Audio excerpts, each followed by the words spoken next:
Hi అండి. తీతీగా పుల్ల పుల్లగా ఉండే పైనాపిల్ కేసరి చేసుకుందామా?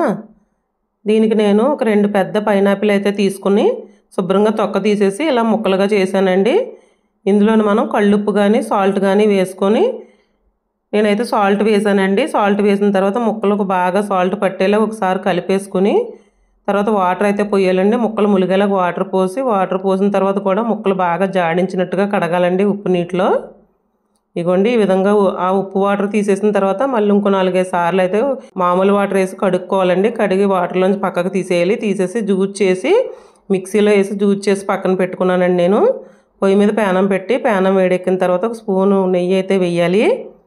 నెయ్యి వేసి కొంచెం జీడిపప్పు అయితే వేసి వేయించి తీసుకుందామండి. అదే పేనంలో ఒక కప్పు బొంబాయి రవ్వ అయితే వేయాలి. మంట సిమ్లో పెట్టి వేయించుకుందామండి. 1 నిమిషం పాటు వేయించుకున్న తర్వాత పక్కకు తీసేసుకుందాము.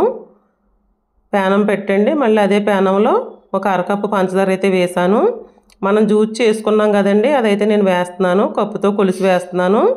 నేను తీసుకున్న 2 పైనాపిల్కి 4 కప్పులు అయితే వచ్చిందండి జ్యూసు. ఆ పంచదారలో వేసేయాలి. మనం తీసుకున్న జ్యూసు 4 కప్పులు అయితే వచ్చింది. వేసిన తర్వాత పంచదార జ్యూసు 2 కలిపేలాగా పంచదార కరిగేంత వరకు గరిటతో కలుపుకుందామండి. ఇదిగోండి కరిగిపోయింది. ఒక పొంగు వచ్చిన తర్వాత నురగ చూసారా ఎలా వచ్చిందో పైనాపిల్. ఒక పొంగు వచ్చిన తర్వాత మనం పక్కన పెట్టుకున్న కరాచీ రవ్వ అయితే వేద్దామండి. వేసి కొంచెం కొంచెం రవ్వ వేసి కలుపుకోవాలి. ఇదిగోండి చూపించిన విధంగా పైనాపిల్ జ్యూస్లో రవ్వ వేసి కలుపుకుందాము. ఇదిగోండి ఉడుకుతుంది చూసారా, చిన్న మంట మీద ఉడకనిద్దాము. మనం వేయించి పక్కన పెట్టుకున్నాం కదండి జీడిపప్పు, అది వేసేస్తున్నాను. తర్వాత ఇలాచీ అండి, 4 ఇలాచీ సితగొట్టి వేసాను ఫ్లేవర్ కోసం.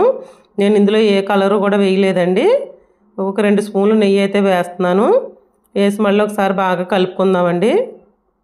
ఇది పుల్ల పుల్లగా తీతీగా భలే ఉంటుందండి. మనకు వేసవకాలంలో పైనాపిల్ వస్తాయి కదా, జ్యూస్ తాగుతాము, ముక్కలు తింటాము. అప్పుడప్పుడు ఇలా పైనాపిల్ కేసరి కూడా చేసుకుంటే తీతీగా పుల్ల పుల్లగా భలే ఉంటుందండి. పిల్లలు ఇష్టంగా తింటారు. నేను ఇందులో ఏ కలర్ వేయలేదండి, న్యాచురల్గా చేశాను. చూసారా ఎలా ఉందో. థ్యాంక్ యూ అండి.